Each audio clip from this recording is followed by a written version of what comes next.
Tip number 2, benefits, benefits, benefits, benefits. I am telling you, when you tell the customer the benefit for them to get your product or service, they will buy. So if you have somebody who's overweight and they want to lose weight, you need to tell them the benefits of your product as to how it's going to help them to lose the weight, with, you know, how fast they can lose the weight, you know, that type of thing. They're not really overly concerned about all the ingredients and all those type of things that are in.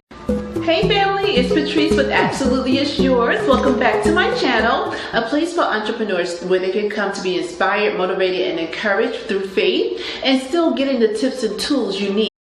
So welcome to my channel. If you're new to my channel, make sure you like and subscribe to my channel. I upload a video every single week, and make sure you hit the notification button so that you'll know when I upload business. So today what we are talking about is how to sell without selling. And let me tell you something, this was something I had to learn to do, because when I was younger, my first little business, I was 9 years old, I had a paper route. So my mother would drive me around, and you know, I would take the newspaper, roll it up, put the rubber band on, and I would throw it out the window to the people's houses. That was the easiest part.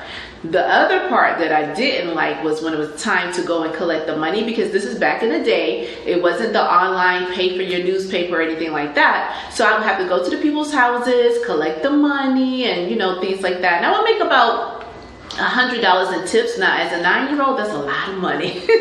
A lot of money. And of course, I gave the money to my mother because I'm the oldest of 8 children, so every penny in our house counted.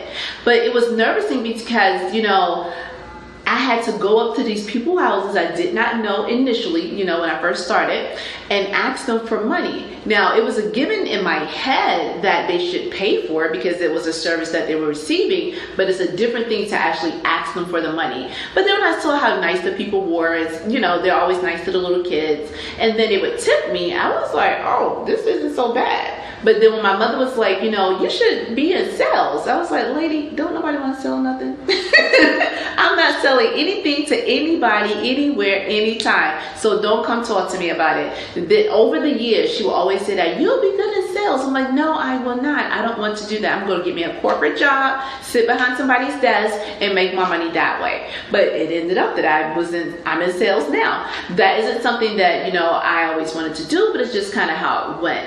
And I didn't understand what she meant at that time, like you're good at sales. What she meant was that you can get something from someone to get them to purchase your product or your service without actually selling it to them. Because in my mind, selling was that pushy person, you already told them no, and they keep saying, no, you need to get it, it costs this much, I'm telling you how great it is, you know, this and that. And I'm like, no, I said 50 times already, how many times you gonna, you know, keep asking me? And I am that way. I am that person, like, I know what I want and what I don't want. So if you're trying to sell me something and I don't want it, you can talk all you want. I don't want it. I don't care what it does. If I don't want it, I don't want it. Simple as that. And I never wanted to be that person. I didn't want to go door to door doing sales and getting the rejection, because at the end of the day, that's what it all boils down to when people are selling, as to, you know, why they don't want to sell. It's because they are afraid of being perceived as a pushy person, or they're just afraid of the rejection. And rejection is nothing but fear, right? It is not real. It's false evidence appearing real.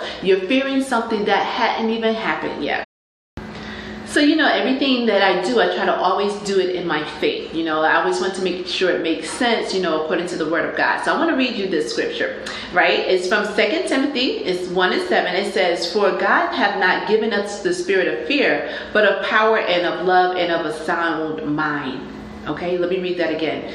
2 Timothy 1:7 says, for God hath not given us a spirit of fear, but of power, of love, and of a sound mind.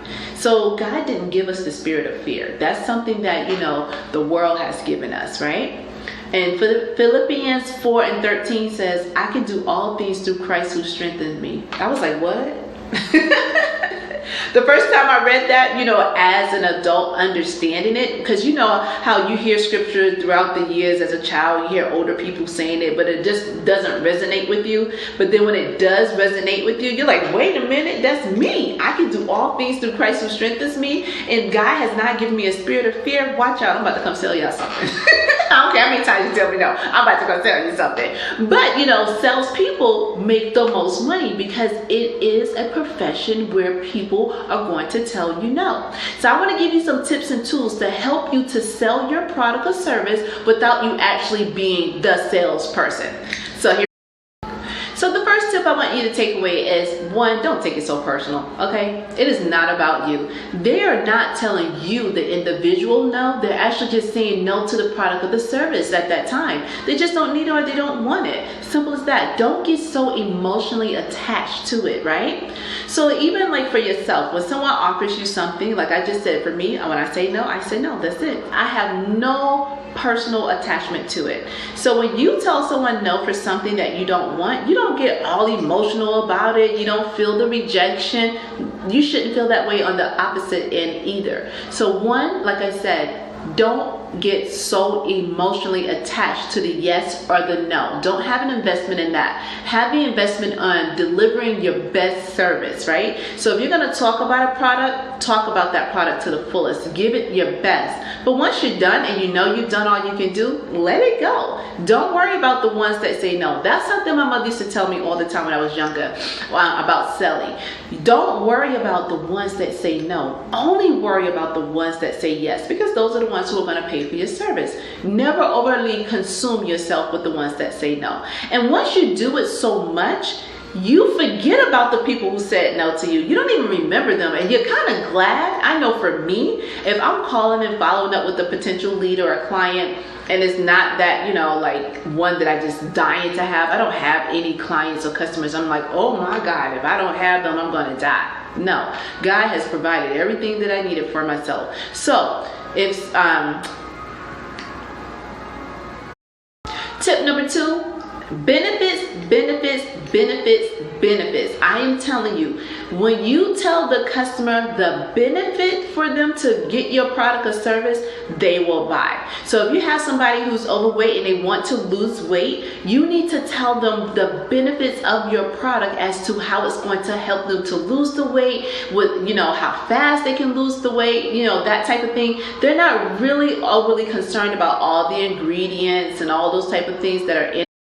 So they don't need to know like all the ingredients. So for example, if your product has rosemary in it, I'm going to read this because I don't know it by heart. So if it has rosemary in it, it's okay for you to tell them it has rosemary, but you got to tell them the benefits of the rosemary. Because if you tell me this product has rosemary, I'm like, okay, put on some chicken and cook it. It's going to be seasoned. It tastes good. That's what I know rosemary for. But rosemary has a lot of different benefits. So one of the things, rosemary is a good source of iron and calcium and vitamin B6.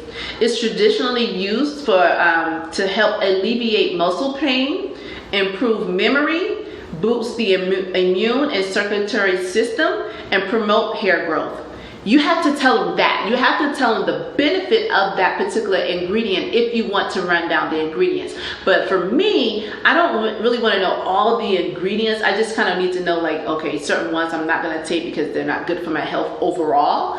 But rosemary, I know it's good. You know, it doesn't matter, you know, what it's in, it's always good. But I need to know the benefits of that rosemary. So I'm telling you, always sell your benefits of that product, not the details of the product. And tip number 3, what the eye sees, the eye is going to buy. If you don't have a sample of the product, like for example, you have, say for example, you have skincare, right? And you don't have anything to demo, people are not going to buy it. You have to show them what they're buying. No matter if you're doing this on Facebook or Instagram or in person, what they see, they will buy. Whatever you have on hand, they're going to buy from you. So if you show me a lipstick, which I'm loving my pretty red lipstick today, okay?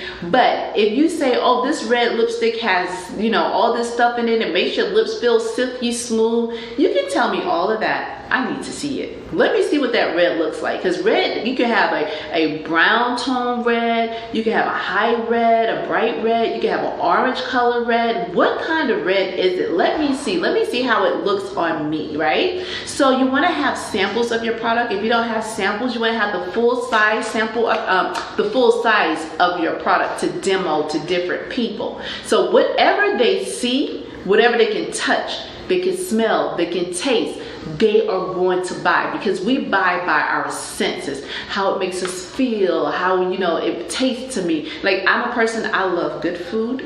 Okay, I know I may be skinny, but I love to eat. That is my thing. So when I put food in my mouth, I want to have a whole experience.